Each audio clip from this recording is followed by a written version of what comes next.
This is how I normally appear. I'm not dressing up for you guys.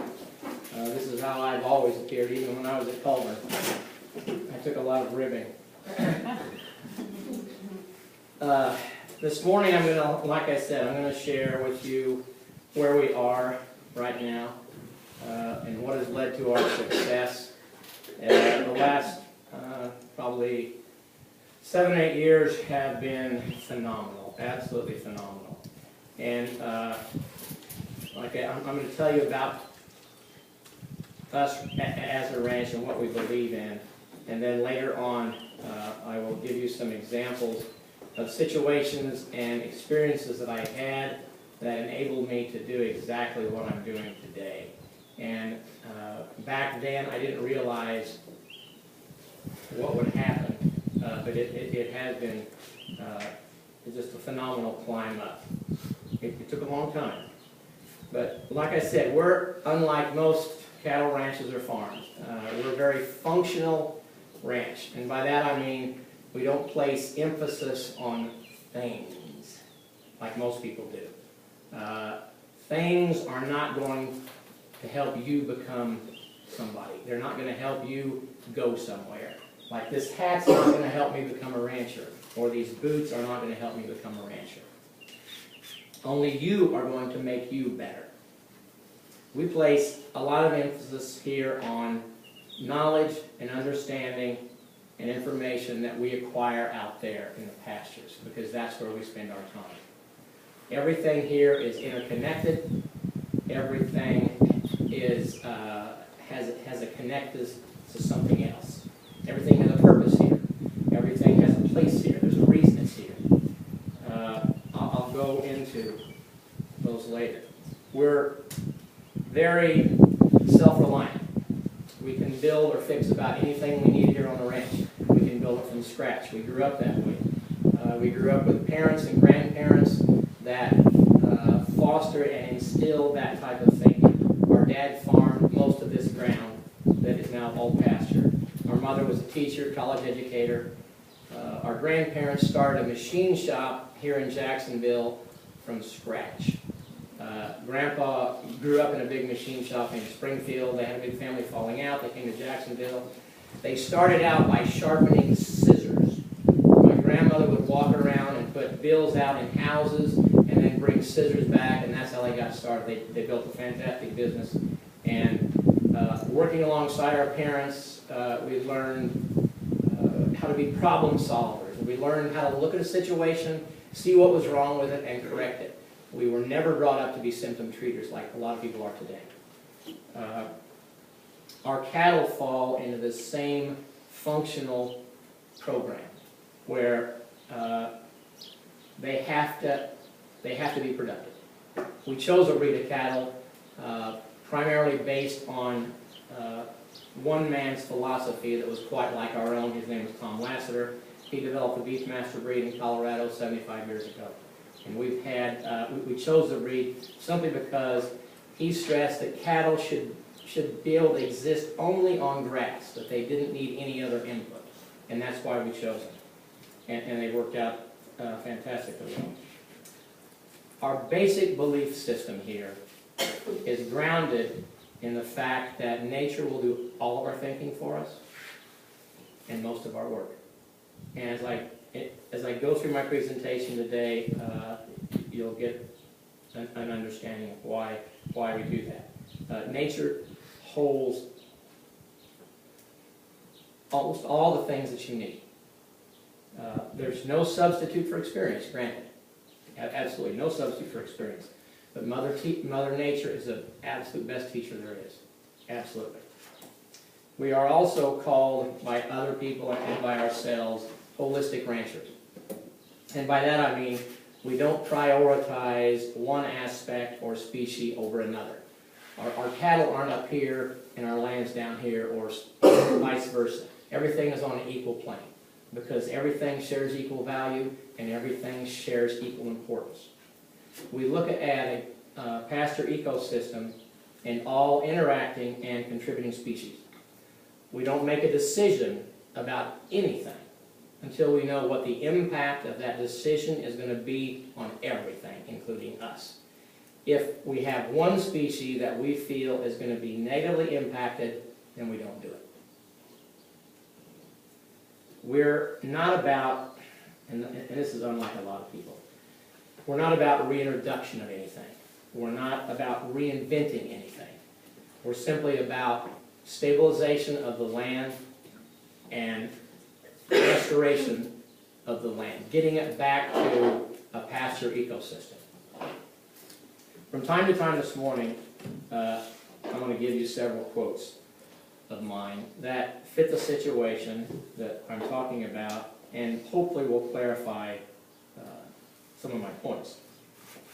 Some, if not all of what you hear today, has applications more than just this running this ranch.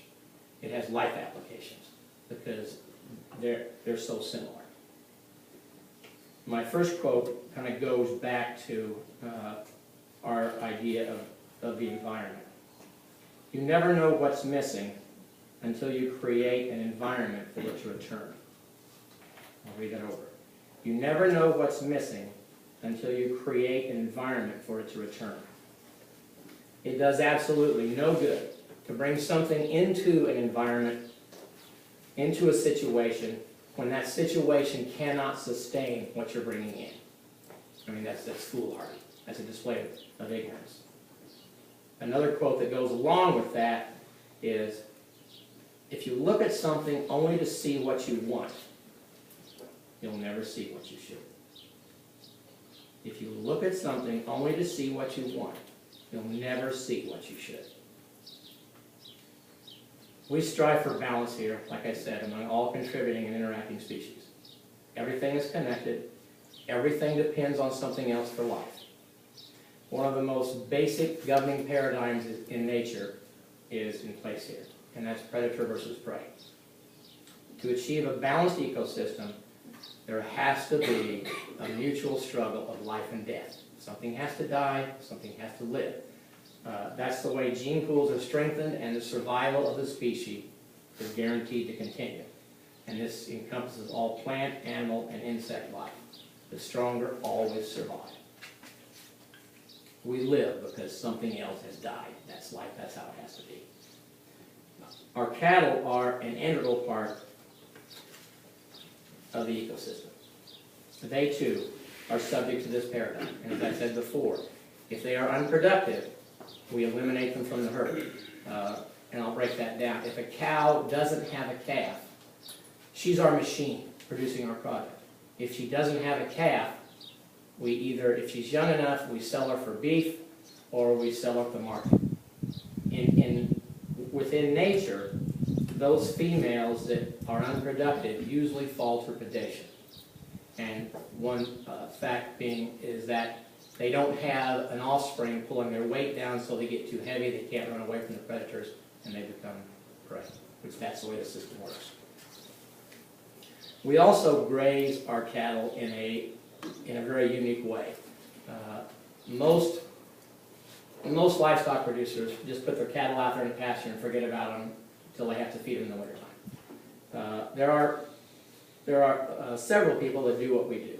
And what it is we graze them a lot like the buffalo. Grazed when the buffalo were here. They eat in an area for a day and then they move on. And what we do is, and most of you can see this aerial map, we have 400 acres. And it's cut up into at least 40 pastures and probably more like 80 with water in every pasture in 2 places. So what we do is we rotate them through all of those pastures. And they spend anywhere from a day or maybe a half a day in a certain pasture, and they graze it off, and then we move them into the next pasture. And what that does is that allows for maximum distribution of manure and urine to go to work while those cattle are off that pasture. Each pasture, theoretically or historically really, has at least 45 days of rest. So we take it down to about here usually, and by the time they come back, it's back up to about here, which is absolutely, it's just phenomenal. Along with this managed grazing system, as we call it, we also adopted an approach of no inputs. And by that I mean we just went cold turkey. We don't vaccinate our cattle anymore for anything. We don't use any antibiotics. If they get sick, they either get better or they die. We don't do anything to our land. We don't fertilize our land. The only thing our cattle get in the wintertime is hay that we have taken off of our pastures. We don't bring anything in. We do bring organic mineral in because they have to have that, but it's red and organic mineral. As I said, we don't put anything on our land, no fertilization. We don't spray for weeds. We don't spray for brush. I gave a talk one day, and one lady afterwards, she says, "Well, how do you get rid of the brush?" And I said, "That's why we stay in such good shape. It's all done by hand. Every bit of it is. To be certified organic, you can't use chemicals at all on anything, brush killers or anything like that. We believe that everything that we need here is here, and it's created here. Just like the cows and manure, stuff dying. We have enough food out there, and I don't want to make it sound like we have to die all the time, because we don't. But something dies. We have turkey vultures, we have coyotes, we have bobcats, we have foxes. That's the beauty of what happens when you start and run a system like we're running. So we took away all the inputs. And it didn't happen overnight, and it didn't happen within a year. But it happened probably within about a 3-year period where we began noticing things. The cattle no longer had problems. I mean, they were basically non-existent.